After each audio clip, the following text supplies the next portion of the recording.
Assalamualaikum warahmatullahi wabarakatuh.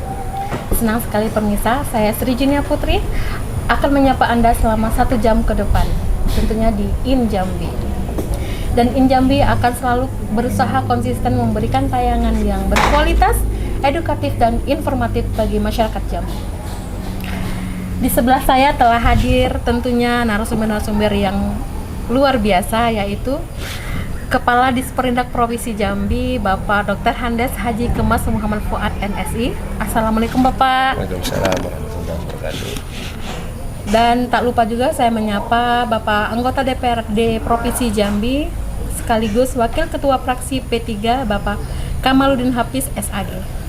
Assalamualaikum Bapak. Waalaikumsalam. Gimana Pak kabarnya hari ini Pak? Sehat alhamdulillah. Ya. Baik, sesuai tema kita kali ini, menjaga kestabilan harga jelang Idul Adha. Dalam 2 hari ini kita akan merayakan perayaan Hari Raya Idul Adha. Jadi pertama saya ke Pak Kadis terlebih dahulu. Pak, bagaimana nih pemerintah mengantisipasi kenaikan harga pangan menjelang Hari Raya Idul Adha nih Pak? Silakan Pak. Ya, baik, terima kasih. Assalamualaikum warahmatullahi wabarakatuh. Tadi langsung pertanyaannya terkait dengan 2 hari lagi kita akan melaksanakan atau memperingati Hari Raya Kurban atau Hari Raya Idul Adha tahun 2024 ya. Nah, 2 hari ini terhitungnya hari Tarwiyah ya kalau bagi keluarga besar kita yang sedang melaksanakan ibadah haji. Terkait dengan bagaimana kesiapan kita menghadapi HBKN atau Hari Besar Keagamaan Nasional, tentunya seperti tahun-tahun sebelumnya juga kita dari pemerintah provinsi sesuai dengan arahan dari pimpinan Bapak Gubernur beserta Bapak Wakil Gubernur, tentunya kita sudah ada persiapan terkait dengan kita mempersiapkan dalam rangka mengamankan dalam persiapan melaksanakan HBKN tersebut. Jadi pada kesempatan ini saya sampaikan kepada kita semua masyarakat Provinsi Jambi bahwasanya untuk menghadapi HBKN atau Idul Adha ini kita sudah melaksanakan persiapan. Contohnya juga kemarin hari Senin kita sudah melaksanakan operasi pasar yang pertama ya yang khusus untuk HBKN Idul Adha. Kita ini ada 2 produk atau komoditi yang kita kita intervensi atau kita OP kan, yaitu seperti biasa Mbak Nia, yaitu cabai merah dan cabai rawit. Alhamdulillah kemarin cabai merah kita OP operasi pasar itu ada 10 ton dan 4 ton cabai rawit. Nah, ini kita distribusikan sesuai peruntukan daripada pasar yang menjadi penimbang inflasi. Itu ada 3 pasar jasa itu di Kota Jambi, itu ada 2, yaitu Pasar Angso Duo dan Pasar Talang Banjar. Kemudian ada 1 pasar yang ada di kabupaten, itu Kabupaten Bungo. Nah, inilah yang kita distribusikan dengan harapan dari hari Senin menjelang hari Senin lagi kan paling tidak kita kita antisipasi lah terjadi kenaikan harga yang terlalu tinggi. Jadi 2-3 hari Senin ke mungkin hari ini itu bisa mencukupi untuk sementara kebutuhan masyarakat menjelang hari puncak pada hari Senin. Tadi juga alhamdulillah dari pagi tim TPID provinsi itu dipimpin langsung oleh Bapak Wakil Gubernur. Dari pagi kita melaksanakan sidak di Pasar Angso Duo. Alhamdulillah ketersediaan cukup, kemudian harga relatif stabil lah. Karena memang kalau di 2 hari sebelum hari H itu biasanya memang harga akan melonjak, itu mungkin tidak bisa kita antisipasi juga, mungkin seperti itu. Dan sebenarnya Pak, untuk ketersediaan kita kan cukup nih Pak ya. Sebenarnya untuk konsumsi masyarakat Jambi sendiri Pak, itu per minggu atau per bulan itu berapa Pak? Untuk jumlah konsumsi untuk masyarakat ya, kuantitinya. Kalau dia kan fluktuatif juga ya, tergantung karena memang 2 komoditi ini kalau kita hanya bicara cabai merah atau cabai rawit, kalau dilihat per minggu ini kan biasa kalau di Jambi tradisi kita hari Minggu, hari Sabtu itu ada kegiatan seperti resepsi, ada acara dan lain sebagainya. Ini yang mungkin akan terjadi fluktuatif antara harga kebutuhan masyarakat. Jadi kebutuhan masyarakat itu memang kalau dihitung per minggu minimal 2 ton karena 1 hari kita distribusi habis. Itu tidak akan tersedia lagi di pasar dengan harga yang stabil. Makanya memang sebenarnya yang paling penting itu adalah bagaimana kita ke depan ini mempersiapkan demplot-demplot yang memang paling tidak untuk memenuhi kebutuhan lokal kita. Kita kan ada lahan yang ada tersebar di kota Jambi atau di Kerinci, mungkin ada di Batanghari, yang mungkin kita persiapkan untuk kebutuhan tersebut. Paling tidak untuk kebutuhan lokal dulu, tidak bercita untuk dibawa keluar. Nah, mungkin itu salah satu upaya kita juga. Jadi untuk memenuhi kebutuhan 2 ton itu tadi mungkin harus ada tidak terlalu bergantung ke provinsi lain. Maunya seperti itu, harapan ke depannya seperti itu. Kalau kestabilan harganya itu kira-kira Pak untuk jelang Idul Adha nih Pak, itu kira-kira berapa sih Pak harga yang stabilnya Pak untuk harga cabai? Kita lihat tren harga di minggu yang lalu. Kalau minggu lalu kan posisinya itu mencapai 65.000, 70.000. Tapi pada hari ini atau besok pagi mungkin harga itu akan timbul harga sebalik harga itu lagi. Ya paling tidak mungkin kita bisa tekankan di harga 50.000. Itu sudah termasuk relatif stabil lah, karena memang menghadapi hari HBKN tadi. Tetapi kalau seandainya tidak ada HBKN, mungkin kita bisa tekankan di bawah. Contohnya kemarin pada saat kita OP, itu harga bisa kita kondisikan menjadi 40.000. Tapi kan tidak mungkin juga, kan tidak bagus juga itu. Kalau terlalu sering intervensi, kasihan kasihan petani dan kasihan pedagang ya Pak Hafiz ya. Iya. Kasihan pedagang karena untuk masyarakat selesai persoalan. Tetapi kan pedagang dan petani ini kan masyarakat juga, jadi harus ada seimbang lah. Jadi kalau harganya di posisi 40.000 di hari biasa itu masuk normal, kemudian pada satu hari menjelang hari HBKN kalau harga 50-60 itu masuk wajar. Jadi masyarakat juga harus menerima, ya inilah kebutuhan kita ya terkait dengan cabai. Pak Kamaludin Hafiz Pak. Bagaimana Pak dari sudut pandang Bapak sebagai anggota DPRD Provinsi Jambi mengenai harga pasar jelang Hari Raya Idul Adha Kurban ini Pak? Kalau kita kan ini sudah menjadi agenda kita tahunan, yang rutin dan pasti datangnya hari besar itu. Nah, kita setiap pembahasan anggaran sudah berdiskusi dengan Keperindak, langkah-langkah yang diambil pada saat setiap tahun hari besar itu. Tidak hanya mungkin Idul Adha, hari besar Idul Fitri.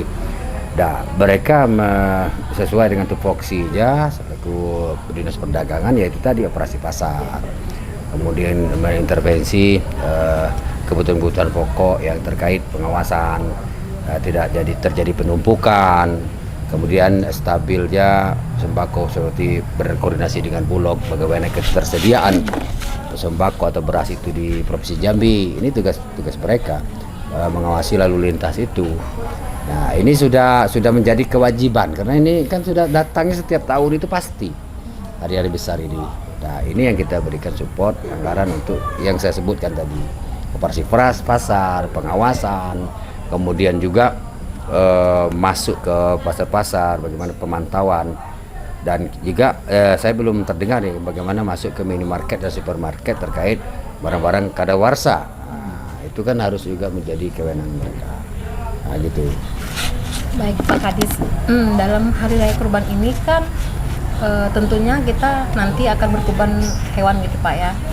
Apakah minat masyarakat di Jambi menjelang Hari Raya itu membeli daging segar dan daging beku gitu Pak? Bagaimana stok kita Pak? Ya, terima kasih. Tadi juga disampaikan Pak Kamaludin Hafiz terkait dengan tupoksi kita dan alhamdulillah antara pemerintah provinsi dan DPR selaku pengawas anggaran juga alhamdulillah ini berjalan on the track lah, karena kebutuhan kita terkait dengan inflasi, kemudian pengawasan disampaikan Pak Kamaludin Hafiz tadi ini alhamdulillah terpenuhi, karena bahkan kadang-kadang Pak Hafiz kita juga dalam tahun berjalan kita tambah lagi ya Pak ya untuk penambahan anggaran terkait bagaimana kita mengamankan inflasi tersebut, karena efeknya luar biasa bagi daerah ya seperti itu. Nah, terkait dengan kebutuhan masyarakat, mungkin antara hari raya Idul Fitri dan hari raya Idul Kurban ini agak sedikit berbeda lah mungkin ya.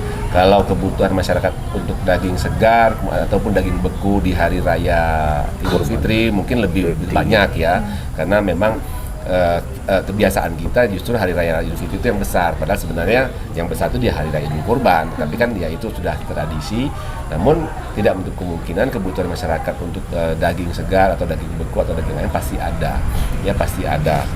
Tentunya ini sudah kita sikapi karena kita ada beberapa depot atau kios di Pasar Angso 2 itu yang memang tugas mereka tidak hanya terkait dengan bagaimana mereka tidak terkait betul dengan cara untuk inflasi, tidak, tetapi memang tugas mereka continue memang menyediakan daging segar maupun daging beku. Itu ada dua ya yang memang jadi jadi toko atau kios andalan kita lah untuk memenuhi kebutuhan masyarakat. Nah, insya Allah karena daging ya tidak hanya daging sapi atau daging kerbau, tapi masyarakat juga pasti ada alternatif seperti daging ayam. Nah, daging ayam kan kita juga punya petani yang ada di sekitaran kota Jambi ataupun di kota Jambi yang bisa mencukupi untuk kebutuhan tersebut. Jadi sampai hari ini insya Allah lah mudah-mudahan kebutuhan terkait dengan daging tadi bisa terpenuhi. Kemudian menanggapi apa yang disampaikan Pak Kamaludin Hafiz tadi masalah beras, ya beras kita kerjasama dengan Bulog, kemudian kita juga ada toko TPID di Pasar Langsung 2 itu. Nah, disitulah mungkin pusatnya, ada beras, kemudian ada gula juga. Bahkan ada daging juga. Bulog sudah melebar juga Pak Hafiz. Mereka juga sudah siapkan juga daging, tapi daging beku, bukan daging segar.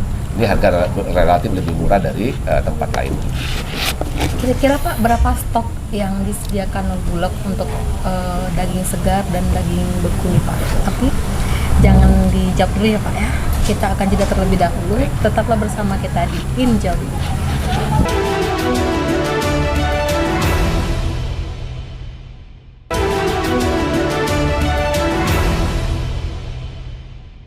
Terima kasih pemirsa, Anda masih bersama kami di Injambi. Mengenai pertanyaan tadi Pak, yang belum sempat kita jawab, bagaimana stok daging beku di Provinsi Jambi jelang Hari Raya Idul Adha nih Pak. Terus kan ini Idul Adha Pak, pastinya besoknya masyarakat itu berbagi daging gitu ya kan. Nah, jadi masyarakat itu lebih memilih membeli daging saat ini atau membeli yang lainnya nih Pak? Ya, baik, terima kasih. Agak lucu juga ya pertanyaannya. Jadi begini, tadi yang saya sampaikan di awal, kita kan ada hari raya itu kan ada dua ya, hari raya Idul Fitri, kemudian ada hari Idul Adha atau Kurban. Kemudian kan hari raya Idul Kurban ini kan identik dengan kita penyembelihan hewan kurban kan, sapi ataupun kerbau ataupun kambing. Jadi mungkin jadi tradisi juga bagi kita, termasuk saya sendiri. Mungkin hari 10 Zulhijjah itu kan kita pasti akan menunggu di mana keluarga kita yang kurban, atau kita bahkan mungkin ada kita sedia ikut kurban, pasti kita akan ada dapat daging ya Pak Hafiz ya, pasti dapat sebagai seperti itu. Dan wajib bagi kita juga. Saya yakin semua RT sekarang sudah alhamdulillah sudah semakin bagus kan perkumpulan daripada masing-masing masjid RT itu untuk kurban. Insya Allah itu juga akan terbagi kepada warga masyarakat RT, pasti prioritas. Artinya mungkin itu berdampak, harapan kita juga di kurban ya khususnya. Semoga saja ini sudah menyebar masyarakat yang akan berkurban makin bertambah banyak, artinya kan masyarakat yang menerima kurban itu akan banyak juga. Nah, ini mudah-mudahan semoga berdampak kepada pasar. Artinya terhadap kebutuhan. Kalau kita bicara stok ya, kalau kita bicara stok bukan bicara masalah pendapatan dari pedagang, beda lagi. Nah, insya Allah ini akan terpenuhi. Jadi kalau daging beku mungkin tidak menjadi alternatif bagi masyarakat pada saat hari-hari Idul Adha Pak Hafiz. Karena masyarakat akan lebih kepada melirik daging yang segar dulu lah, karena ada yang segar daripada yang beku. Bukan artinya yang beku tidak bagus. Nah, artinya memang kalau daging beku kita tidak concern ke situ, tetapi kita menyediakan lah kalau masyarakat yang membutuhkan. Mungkin ada alternatif lain. Mungkin saya sendiri tadi saya ngobrol dengan istri saya di rumah, kita persiapan ya, karena ini ya kita yang ada aja ayam, kemudian yang lain lah yang dipersiapkan untuk tanggal 10 hari Senin nanti 10 Zulhijjah. Artinya kita menunggu juga karena sunat ya. Sunat kita menerima yang kurban pun sunat juga, apalagi masyarakat. Jadi mungkin itu Mbak Nia. Jadi insya Allah kalau daging pertanyaannya ketersediaan insya Allah tercukupi lah untuk besok pagi hari Minggu dan hari Senin insya Allah tercukupi untuk khususnya masyarakat Kota Jambi. Sementara itu Pak, untuk harga ayam kan, itu kan pasti masyarakat banyak membeli ayam potong gitu Pak. Itu untuk harga sendiri seperti apa nih Pak di Jambi Pak? Stabil ya, kalau harga ayam stabil nggak masalah, karena kan harga ini kan tergantung hukum pasar kan, supply dan demand juga, makin banyak permintaan. Tetapi alhamdulillah Jambi juga kita punya yang saya bilang tadi, kalaulah pertanian kan ada demplot. Nah, kalau peternakan kita juga ada klaster-klaster yang penyangga itu di kota maupun di Muaro Jambi ya, daerah pinggiran marginal. Tetapi juga kalaupun terjadi kelangkaan, kita ada juga dari Medan dan dari Sumatera Barat ya, provinsi tetangga ya. Kalau ayam insya Allah cukup, ayam telur insya Allah cukup, tidak masalah. ya gitu. Baik Pak, stok pangan apa saja yang kira-kira mengalami kenaikan nih Pak menjelang Hari Raya Idul Adha selain cabai tadi nih Pak?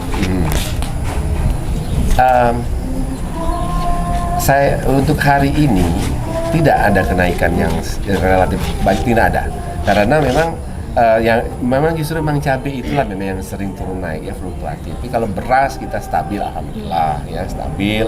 Beda lagi kita pada saat kita inflasi 2-3 tahun yang lalu.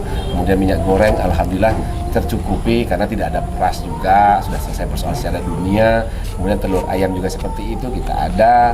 Beras selesai juga, ada Bulog juga kan. Bulog memang sudah komitmen mereka siap benar khusus Bulog Jambi ya, ketersediaan itu memang dihitung betul sehingga untuk beras cukup. Di samping beras lokal juga ada, karena kita kalau beras daerah penyangga kita itu seperti Kerinci, Muaro Jambi dan Tanjung Jabung Timur itu ada untuk menyuplai kebutuhan sedikit beras kita. Mereka sudah penuhi kebutuhan lokal mereka, bisa sumbang sedikit ke untuk kota Jambi seperti itu. Baik Pak Apis nih, Pak, bagaimana tanggapan Bapak dari jawaban-jawaban yang telah disampaikan oleh Pak Kadis tadi Pak? Kita kan melihat daripada kondusif atau tidaknya di masyarakat kita terkait kebutuhan pokok, dan hari ini tidak ada yang menggejolak, yang ada misalnya kelangkaan sembako, kelangkaan sandang pangan tadi kan tidak ada. Jadi apa yang disampaikan oleh Kadis Perindak ini, perdagangan ini memang itulah adanya di Provinsi Jambi gitu. Karena kebutuhan-kebutuhan masih terpenuhi. Kemudian yang beberapa produk kita yang dibutuhkan masyarakat seperti cabai tadi tidak diintervensi melalui operasi pasar. Nah, jadi inilah yang membuat Jambi masih kondusif gitu. Tidak terjadi kelangkaan-kelangkaan bahan-bahan pokok tadi. Nah, kalau masalah daging apalagi sudah ada misalnya untuk mengatasi kelangkaan daging ya, hewan hidup yang disembelih, ada kios-kios daging beku tadi. Nah, tapi itu kan kalau untuk Idul Adha itu malah kebalikannya, tidak akan mungkin menyetoknya banyak karena kita masyarakat berkurban. Nah, berkurban dan berbagi kepada masyarakat. Itu. Jadi kebutuhan untuk stok daging beku itu ya berkurang. Gitu. Yang jelasnya di Jambi belum ada gejolak kekurangan sembako. Gitu. Baik pemirsa, seru sekali perbincangan kita kali ini. Namun kita akan jeda terlebih dahulu. Tetaplah bersama In Jambi.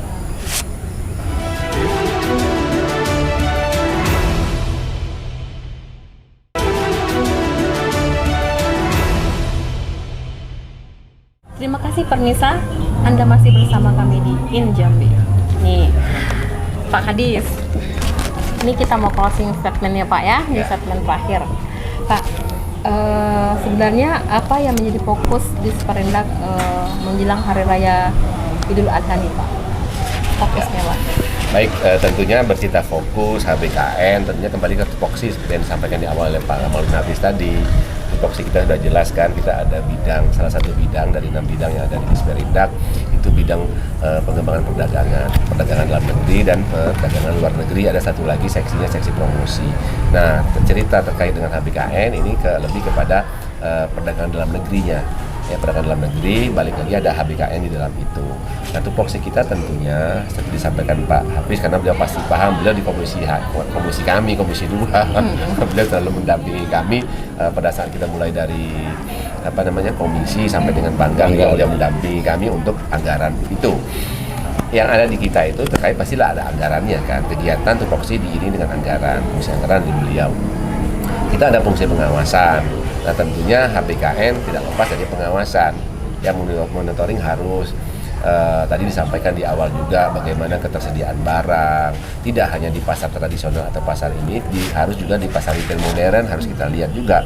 Kalau di retail modern mungkin Pak Hafiz kita lebih kepada SNI atau kadaluarsa kan, karena kan barang beredar itu ada seksinya lagi, PKTN itu bidang PKTN itu mengawasi bagaimana barang beredar layak atau tidak layak, kemudian expired, kadaluarsa itu seperti itu kita jalankan menjelang HBKN pasti.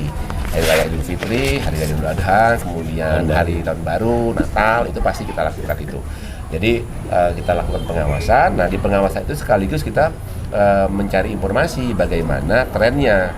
Tren itu terkait dengan bagaimana kebutuhan masyarakat. Jadi kita ada 2 kali tahapan lah itu. Tahapan mungkin 2 minggu sebelum hari H, kemudian 1 minggu sebelum hari H itu kita sudah turun tim kita 2 bidang terkait tersebut, sehingga dengan kondisi seperti itu harapan kita ada pengawasan, monitoring kita turun, kita bisa langsung kalau terjadi hal-hal yang mungkin perlu kita antisipasi, masih ada spare waktu kita melaporkan atau mengkondisikan yang Mbak Fisya dengan tim TPID, dan kita mungkin akan melapor juga kepada DPR bagaimana jalan keluar kalau terjadi hal-hal yang mungkin harus kita sikapi yang tidak lepas daripada bagaimana memenuhi kebutuhan masyarakat tersebut. Jadi insya Allah mudah-mudahan kami dari Disperindak sesuai dengan tugas yang diamanahkan kepada kami oleh pimpinan Pak Gubernur, Pak Wakil Gubernur untuk melaksanakan itu sesuai dengan perjanjian kinerja kita, komitmen kita selaku OPD perangkat daerah bersama tim yang ada yang pejabat eselon 3, eselon 4. Insya Allah kita lakukan sesuai dengan aturan yang ada, sehingga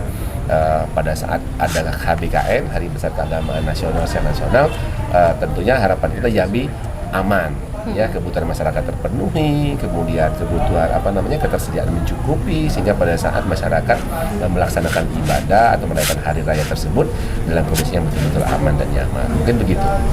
Ya. Baik, cukup lengkap Pak. Baik, Pak Hoki sendiri nih Pak, sebagai Wakil Ketua Fraksi P3, bagaimana Pak Bapak melihat hal ini dan apa harapan untuk Disperindak Provinsi Jambi Pak juga masyarakat? Jadi kita mengimbau kepada Disperindak untuk tetap menjalankan tugas dan fungsinya terkait masalah pemantauan, pengawasan daripada kebutuhan masyarakat kita Provinsi Jambi, baik itu mulai dari sembako, kemudian pangan. Nah, apabila ibaratnya terjadi suatu kejadian luar biasa, misalnya kekurangan bahan pokok atau memang bisa mempengaruhi inflasi Jambi, ya inilah yang kita segera rapatkan, diskusikan untuk bisa bagaimana mengatasinya. Nah, ini yang kita berikan mandat kepada Disperindak untuk mengawal itu. Nah, tugas mereka memangnya sebenarnya bukan itu saja. Mereka memantau juga masalah perdagangan besar sebenarnya. Nah, perdagangan besar yang bisa menjadikan sumber pendapatan negara, Pak. Itu dari sumber-sumber alam kita, sumber pertanian, perkebunan kita, juga pemantauan pengawasan itu di tangan mereka juga. Nah, ini mungkin skala besar lah kalau kita mau berdiskusi di Jambi, ini sessionnya tersendiri. Ya. Khusus. Tetapi komitmennya Pak Habis harus menambah anggarannya. Biar bisa ada hilirisasi. Itu nanti menarik juga, Pak. Menarik, kita bisa baru kita bahas lagi. Ya. Misalnya perkebunan rakyat kita yang menjadi sumber pendapatan negara.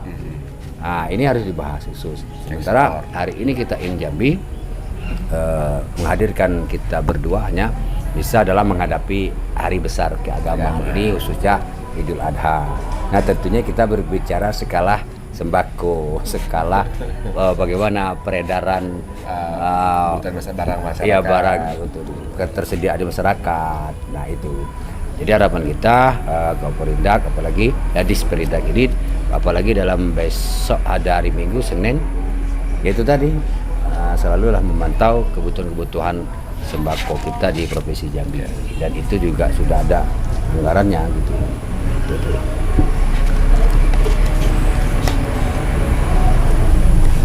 Dan pemirsa, tidak terasa sudah 1 jam kami menemani Anda. Terima kasih kepada Bapak Kemas Fuad, Muhammad Fuad, dan Bapak Kamulin Hafiz.